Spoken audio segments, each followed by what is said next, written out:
Simon & Schuster Audio presents Change of Heart by Jodi Picoult. Narrated by Nicole Poole, Stafford Clark Price, James Frangione, Danielle Ferland, and Jennifer Ikeda. And directed by Jane Kramer.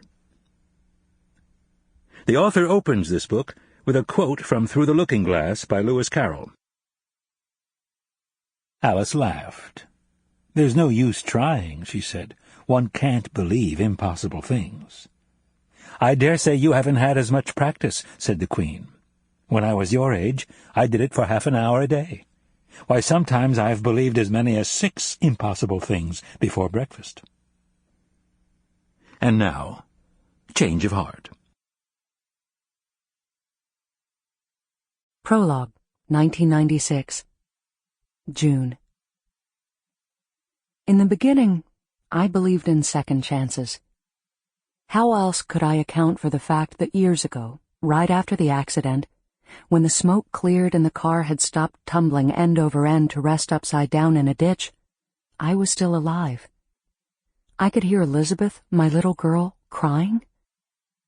The police officer who had pulled me out of the car rode with me to the hospital to have my broken leg set, with Elizabeth, completely unhurt, a miracle, sitting on his lap the whole time. He'd held my hand when I was taken to identify my husband Jack's body. He came to the funeral. He showed up at my door to personally inform me when the drunk driver who ran us off the road was arrested. The policeman's name was June Nealon.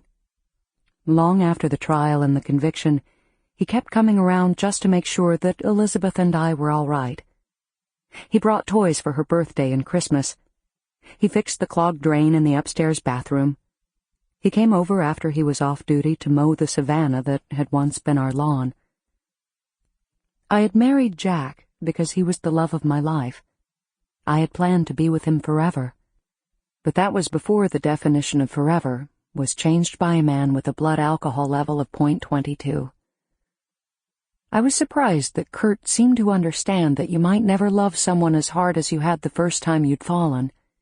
I was even more surprised to learn that maybe you could. 5 years later, when Kurt and I found out we were going to have a baby, I almost regretted it. The same way you stand beneath a perfect blue sky on the most glorious day of the summer and admit to yourself that all moments from here on in couldn't possibly measure up. Elizabeth had been 2 when Jack died. Kurt was the only father she'd ever known. They had a connection so special it sometimes made me feel I should turn away, that I was intruding. If Elizabeth was... Sample complete. Ready to continue?